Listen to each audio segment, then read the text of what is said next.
वहीं शुरुआत करते हैं खास खबरों के साथ। खबर बांदा से है, जहां पर अनियंत्रित ट्रैक्टर ट्रॉली पलटने से ट्रॉली सवार 16 दर्शनार्थी घायल हो गए और ट्रैक्टर ट्रॉली पलटने से चारों तरफ चीख पुकार मच गई।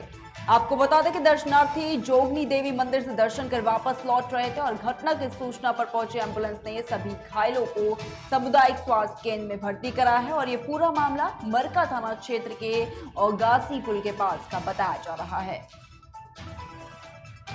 दिनांक 10 सितंबर 2022 को मरका थाना क्षेत्र के औगासी पुल के पास दर्शनार्थियों से भरी एक ट्रैक्टर ट्राली पलट जाने के कारण करीब 16 महिला पुरुष बच्चे घायल हो गए थे, जो सभी जोगिनी माता मंदिर ग्राम बाकल थाना मरका क्षेत्र से दर्शन करके वापस अपने गांव अमलोखर जा रहे थे।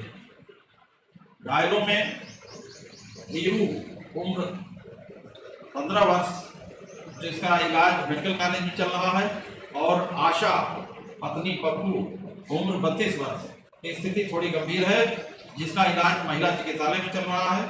शेष 5 अन्य मामूली रूप से घायलों का इलाज भी मेडिकल कॉलेज में चल रहा है, जबकि अन्य सभी व्यक्तियों को घर रवाना किया जा चुका है। जनसभा हो गई।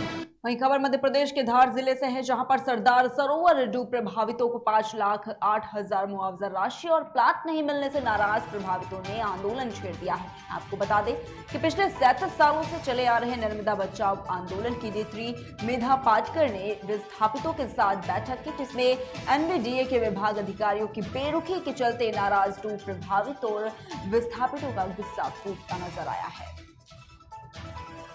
एक जनसभा हो गई जिसमें निसरपुर, कटनेरा, करोंदिया, कोठड़ा सभी के लोग थे। निसरपुर के, बैडीपुरा के, निसरपुर के गांव के अंदर आज भी कैसे वैसे हालत में रह रहे लोग भी थे। आज बहनें बड़ी संख्या में थी। ये इसलिए क्योंकि आज निसरपुर जो 3,000 परिवारों का गांव था, उसको करोंदिया, कोठड़ा 7 गांवों के साथ जहां बसाया है, उस वसाहट में आज भी सुविधाओं की कमी है। आज भी निसरपुर गांव के अंदर 100-150 परिवार छूटे हैं। आज भी बैडीपुरा में जो लोग हैं, उनके साथ कुल मिलकर निसरपुर में बाकी रहे परिवारों की संख्या सरकार की सूची के अनुसार 455 बताई गई है। और बैडीपुरा की आज स्थिति ऐसी है कि कहीं सर्प निकलते हैं, सर्पदंश होकर मृत्यु हो रहे हैं। कटनेरा की ऐसी स्थिति है कि पानी से घेरा गया है, खेतों में पानी जा रहा है, लेकिन उनको भी जिनके घर अधिग्रहित हो गए, मतलब सरकार के एनबीडीए के नाम चढ़ गए, उनको भी पूरा पुनर्वास नकारना, ये कैसा हो सकता है? आपने बेघर कर दिया है। कल उठकर आप बुलडोजर लेके आएंगे और कहेंगे ये घर तुम्हारा नहीं है, हम तोड़ देंगे। तो ये सभी हकीकत आज सामने आई है। कुम्हारों को जमीन देना बाकी है, कुछ दुकानदार बाकी है। निसरपुर में फिर भी दुकानों का कॉम्प्लेक्स बन गया, बाकी कई गांव के छोटे छोटे दुकानदार कुम्हार बाकी है। केवटों को प्रमाण पत्र बाकी है, मछुआरों का हक। वहीं खबर एटा से है, जहां पर बिजली विभाग की बड़ी लापरवाही सामने आई है। जी हां, आपको बता दें कि पीड़ित के घर के ऊपर से 440 वोल्टेज की बिजली की लाइन जा रही है और इस कारण आए दिन बिजली की फॉल्ट से पशुओं और छोटे छोटे बच्चों के लिए ये लाइन खतरे की घंटी बनती जा रही है। और 440 वोल्टेज लाइन की वजह से प्रार्थी अपने मकान का कार्य पूरा नहीं कर पा रहे हैं और घर के ऊपर से लाइन हटवाने के लिए पीड़ित 6 महीने से विद्युत विभाग के चक्कर काट रहा है।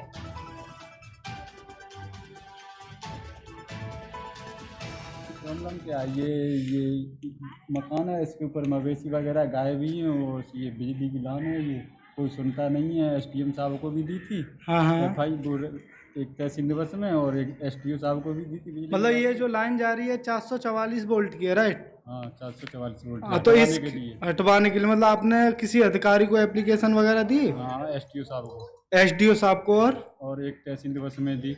उसके बाद सर्वे भी हुई थी इसकी। मतलब सर्वे हुई है इसकी? सर्वे हुई, कोई कार्रवाई नहीं। पैसे के लालच में क्या पता, घटना के लिए देख रहे हैं, इंतजार कर रहे हैं, क्या कर रहे हैं अधिकारी, क्या बनता है कोई पता। जैसे ये लाइन है यहाँ पर 440। हाँ, 440 वोल्ट की लाइन। हाँ, और यहाँ ये मवेशी बचती है। हाँ, और यहाँ बच्चे भी खेलते हैं यहाँ पे, ठीक है। और कंप्लेंट करिए मतलब पिलुआ फीटर पे, कोई सुनने को राजी नहीं है यहाँ पे।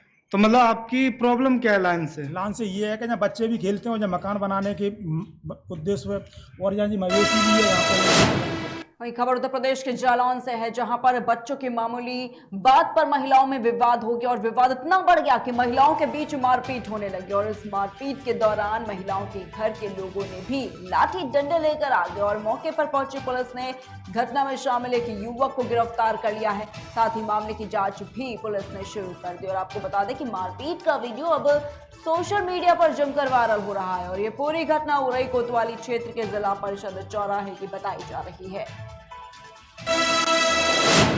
वहीं खबर निघासन खीरी से है, जहां पर पीआरडी जवान की पत्नी दबंग से परेशान होकर चौकी और कोतवाली के चक्कर काटने पर विवश है। कोतवाली क्षेत्र के गांव बस्ती पूर्वा निवासी एक पीआरडी जवान की पत्नी पड़ोस के एक दबंग के डर से पति के साथ ड्यूटी करने जाती। वहीं महिला का यह आरोप है कि झंडी चौकी समेत कोतवाली पुलिस को तहरीर दी गई है, लेकिन सत्ता पक्ष के एक छोटे भैया के दबाव में पुलिस कार्रवाई करने से बच रही है। वहीं अब महिला ने सीओ को तहरीर देकर न्याय की गुहार लगाई है।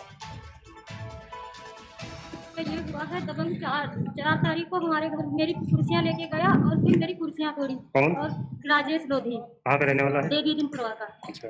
और कुर्सियां तोड़ के फिर उसके बाद में बोला कुर्सियां ले लेना। फिर मैं चुप रही, कुर्सी लेने बोला दे देंगे तुम्हारे सारे पैसे कुर्सी के। फिर उसके बाद में रात में मेरे पति ड्यूटी पे गए थे और रात 9 बजे मेरे घर में घुस गया। कहाँ ड्यूटी करते हैं आपके पति? मेरे पति ड्यूटी करते हैं औरंगाबाद ITI। फिर मैं घुस गया, मैंने कहा कि ये इतनी रात में आप यहाँ पे क्या कर रहे हैं? तो बोला कि हम पैसे देने आए हैं कुर्सी के लो और किस किस चीज़ के पैसे लोगी कीमत बोलोगी, हम तुम्हें सब देंगे। फिर जब मैं विरोध करने लगी तो उसने मुझे उसी घर में मेरे साथ गलत हरकत करने की कोशिश की, मुझे मारा पीटा और मेरे पीछे की पकड़ा मुझे तो मेरी कुर्ती भी फट गई। और उसके बाद जब मैं वहाँ से निकली भागी आंटी के घर में चली गई चिल्लाते हुए, आंटी हमें बचाओ। तो आंटी ने जब मुझे अपने कमरे में किया तो वो बोला कि इसे हमें लाओ, हमारे हवाले करो, हम इसे अपने घर ले जाएंगे, उठा के ले जाएंगे, पसिया जात को मार डालेंगे, यहाँ पे नहीं रहने देंगे। और मैंने उसका एक वीडियो भी बनाया। इसमें कोई एप्लीकेशन आपने दी? एप्लीकेशन दी? एप्लीकेशन मैंने 4 तारीख उसी रात 112 नंबर सबसे पहले बुलाई और भी दी। निघासन थाने में भी एप्लीकेशन दी, मगर यहाँ पे जब भी हमें बुलाते हैं बस थोड़ी देर बैठा के पूछताछ करके और बस बोल देते जाओ।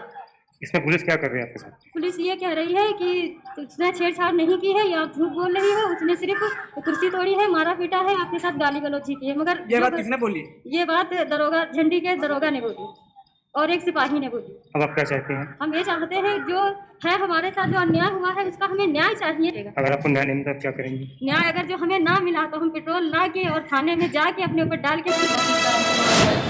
वहीं खबर मध्य प्रदेश के विदिशा जिले से है, जहां पर एक वकील के द्वारा महिला से अभद्रता करने का मामला सामने आया है। और आपको बता दें कि एक महिला पक्षकार ने अपने वकील से अपने केस की फाइल वापस मांगी तो वकील ने महिला से अभद्रता कर महिला का हाथ पकड़कर घसीटते हुए कमरे से बाहर निकाल दिया, जिसके बाद बार एसोसिएशन के वकीलों ने उक्त वकील के खिलाफ थाने में FIR दर्ज कर कार्रवाई की मांग की है।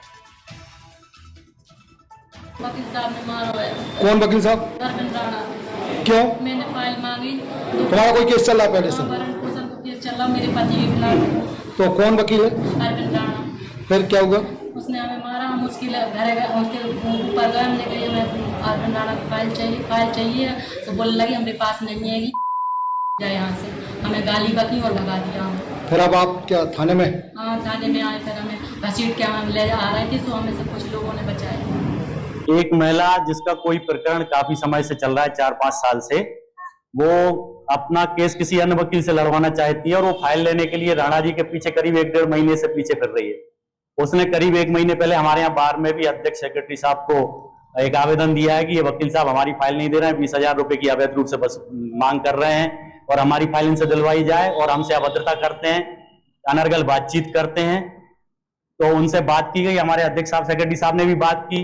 तो राणा जी का ये कहना है, अरविंद राणा वकील साहब का, कि इसका केस मैं ही लड़ सकता हूं, ये मेंटली डिस्टर्ब है, इसको कोई दूसरा न्याय नहीं दिला सकता है। जबकि सबका ये कहना है कि वो जिस वकील से जो पक्षकार संतुष्ट होता है उसको स्वतंत्रता है, वो अपने रूप से अपने वकील को चुन सकता है। लेकिन आज ये देखने में आया कि जब वो महिला आज पेशी थी उसकी, वो फाइल लेने के लिए इनके पास पहुंची, इनने फाइल नहीं दी, वो सेक्रेटरी साहब के पास पहुंची, वहीं पर अरविंद राणा जी वकील साहब पहुंचे और इन्होंने उसको पकड़ के उसके साथ जुमाजट की, उसको घसीट के पकड़ के बाहर लाते हुए और 2-3 महिलाओं को और किन्हीं को इन्होंने बुला लिया फोन करके कि चलो इसको थाने ले चलो।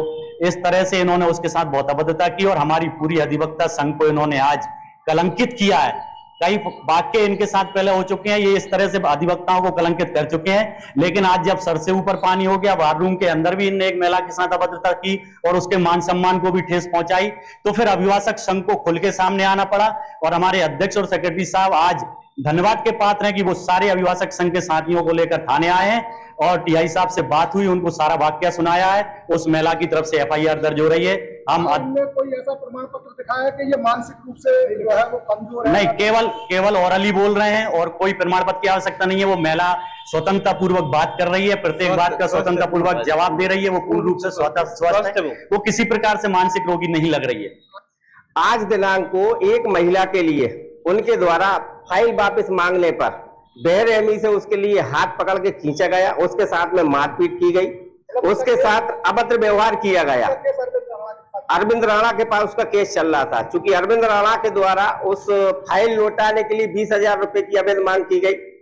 वह महिला गरीब असमर्थ थी, इसलिए उसके द्वारा पैसे नहीं दिए गए और अपनी फाइल की मांग की गई। इस पर अरविंद राणा ने 20,000 रुपए की उससे मांग की और जब वह महिला 20,000 रुपए देने के लिए एग्री नहीं हुई और इस बीच इस बात को लेके आपस में दोनों पक्षकारों का विवाद हो गया और सम्माननीय वकील साहब हमारे अरविंद राणा जी के द्वारा उस महिला के साथ एक महिला के सम्मान के प्रतिकूल व्यवहार किया गया। उसे मारा गया, पीटा गया, घसीटा गया और सभी लोगों के सामने उसके लिए अपमानित किया गया। मेरे द्वारा खुद उस महिला को बचाने का प्रयास किया तो मुझसे भी ये कहा कि आप बीच में नहीं बोलेंगे, फिर भी इसके बावजूद मैंने उस महिला को बचाया और उनके साथ एक और महिला रहती, उस महिला ने आके मेरा हाथ पकड़ा कि आप बीच वकील साहब के मामले में बीच में नहीं बोले। इस तरीके से किन्हीं भी महिलाओं को बुलवा के किन्हीं भी सभ्य व्यक्तियों के खिलाफ शिकवा शिकायत उनके द्वारा कराई जाती है। अभिभाषक की आड़ में पुलिस प्रशासन के द्वारा इनके ऊपर कार्रवाई नहीं की जाती थी। आज इसीलिए अभिभाषक संघ पूरा का पूरा गलत व्यक्ति के विरोध में खड़ा हुआ है और गलत व्यक्ति का संघ बिल्कुल सपोर्ट नहीं करता है। वही खबर आजमगढ़ से है, जहां पर एक विद्यालय के प्रधानाध्यापक ने ग्राम प्रधान पर आरोप लगाया है कि विद्यालय के मिड डे मील का खाता हमारे और ग्राम प्रधान के द्वारा संचालित होता है, जिसमें 2022 तक की धनराशि एमडीएम खाते में विभाग द्वारा भेजी जाती है, लेकिन ग्राम प्रधान के चेक से हस्ताक्षर न करने से पैसा नहीं निकल पा रहा है, जिससे भोजन बनवाने में कई कठिनाइयों का सामना करना पड़ रहा है। वहीं हमारे संवाददाता ने इस मामले में ग्राम प्रधान से बात की तो उन्होंने प्रधानाचार्य और शिक्षकों को लापरवाह बताया है। और पूरा मामला आपको बता दें कि आजमगढ़ जिले के लालगंज ब्लॉक के पूर्व माध्यमिक विद्यालय का बताया जा रहा है। मास्टर हैं तो इसका मतलब ये नहीं अपनी मनमानी करेंगे। ना समय पे स्कूल आना उनका है, किसी भी मास्टर का, उस जूनियर हाई स्कूल में, और ना बच्चों को मीनू के हिसाब से कोई भोजन मिलता है। कोई बात बोलने पे वो कहते हैं कि ठीक है, लेकिन अपने आदत से बाज नहीं आते हैं। इसका मतलब है कि ये सारा भ्रष्ट काम यही लोग कर रहे हैं। है मास्टर लेकिन है लोग नेता यहाँ के। ये लोग अपनी दबदबा यहाँ पे कायम करना चाहते हैं कि हम मर्जी जो चाहें वो कर सकते हैं। माह दिसंबर 2021 से प्रधान द्वारा सिग्नेचर नहीं किया जा रहा है। मुझसे बार बार बात होती है चेकबुक पे सिग्नेचर कर दीजिए, बच्चों को खाना बाधित हो, कि प्रधान जी सुनने को तैयार नहीं है। कह रहे हम नहीं कर पाएंगे, किसी से करवा लीजिए। मैं खंड शिक्षा अधिकारी से BDO साहब से भी मिला कि अभी कोई सुनवाई नहीं हुई, इसलिए हम खाना बनवाने में असमर्थ हैं। अभी तक तो हम बनाते चले गए खाना इनके, लेकिन हम परेशानी हमको हो रही है, इसलिए हम खाना नहीं बनवा पाएंगे। खंड विकास अधिकारी कह रहे हैं सर इस प्रकरण का हम बहुत जल्दी निराकरण करेंगे, हम देख लेते हैं अपने हिसाब से। लेकिन ये 6/8/2022 को रिसीव किए, अब तक कोई हल नहीं निकला, न वो यहाँ तक आए। हम चाहते हैं इसका सही तरीके से इसका हल हो, कोई कार्रवाई पर हो, या हमारा एकल खाता कर दिया जाए, या SMC प्रबंध समिति का जो खाता है उससे हमारा ज्वाइन कर दिया जाए, ताकि हमारा संचालित MDM जो है बाधित ना हो। MDM संचालित मंदसौर के भानपुरा तहसील से राजस्थान और मध्य प्रदेश की सीमा पर स्थित दूधाखेड़ी माता जी का अति प्राचीन मंदिर है और यहाँ पर होलकर एस्टेट में माता जी की छतरी बनवाई गई थी और यहाँ मध्य प्रदेश, राजस्थान सहित कई प्रांतों के लोग आते हैं। होलकर एस्टेट में यहाँ पर माता जी की केवल एक छतरी थी, लेकिन अब जिला प्रशासन यहाँ पर भव्य मंदिर का निर्माण करवा रहा है। मंदिर की पूरी देखरेख आपको बता दें और जो संचालन है वो जिला प्रशासन के हाथों में है। और उस मंदिर की मान्यता है कि जो रोगी कहीं भी ठीक नहीं होता वो यहाँ पर आकर ठीक हो जाता है। आपको बता दें कि दूधाखेड़ी माता जी के हर महीने में दान पेटी खोली जाती है और इस बार दान पेटी में 51,91,400 रुपए नकदी के साथ अन्य जेवर के साथ सोने से बनी हुई बत्तीसी भी निकली और ये मंदिर श्रद्धालुओं की आस्था का केंद्र बना हुआ है।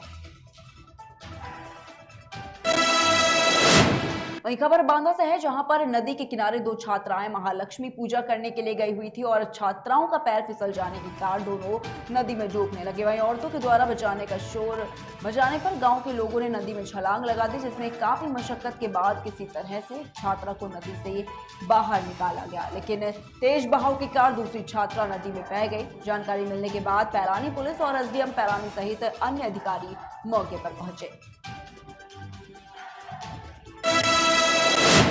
वहीं खबर एटा से है, जहां पर योगी सरकार होने के बावजूद दबंगों में कोई खौफ नजर नहीं आ रहा है। आपको बता दें कि जलेसर के सिकंदरा मऊ मार्ग स्थित पटना पक्ष विहार के क्षेत्र में बनी नाली पर कब्जा करने का मामला सामने आया है। दबंगों ने नाली को अपने खेत में जोत लिया और दबंगों ने वहां से नाली खत्म कर दी, जिसके बाद पीड़ित ने सरकार से न्याय की मांग की है। मेरा मैटर जो है, मेरे खेत तक नाली आई है सरकारी गुम्बा की। हाँ जी। कोड़ावर नंबर 49। हाँ जी। मेरे खेत तक पानी नहीं आता है साहब। पानी नहीं आता है? हाँ, मेरे वारबंदी का घंटा है मेरे पास। वार है मेरे खेत का। पानी कैसे नहीं आता है? पानी दो दबंग लोगों ने जो है नाली खत्म कर रखी है। दबंग लोगों ने नाली को सरकारी को खत्म कर दिया? हाँ जी। अच्छा। एक गट्ठे की नाली जो है अपने खेत में तोड़ रखी है। तोड़ रखी है नाली को? मैंने निकलवाया चाहा नरेगा से, उन्होंने नहीं निकलने दी खेत वालों वो जो व्यक्ति हैं जिन्होंने आपकी नाली नहीं निकलने दी, उनके कहाँ के, आपके गाँव के? कहाँ के मेरे के। अच्छा, मेरे खेत से ऊपर खेत है उनके। अच्छा, कौन कौन लोग हैं वो? मेरे खेत से स्टार्ट होता है खेत भानु का। भानु का। और दूसरे नंबर खेत स्टार्ट होता है पाठक का। चलो। कानूनपाल, फिर सुरपाल मासाव, फिर सुरपाल। ये कई लोग हैं आपके, है ना? ये लोग आपकी नाली में पानी नहीं जाने देते आपके खेतों के लिए? पानी वहाँ से नहीं आ रहा है। कृष्णपाल के खेत से आगे पानी नहीं आ रहा है।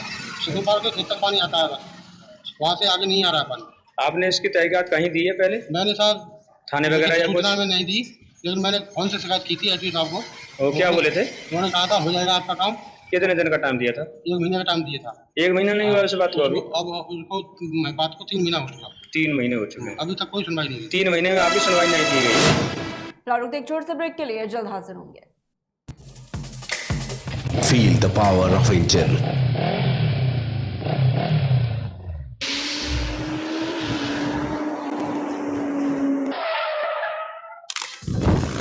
Macco lubricant, ready to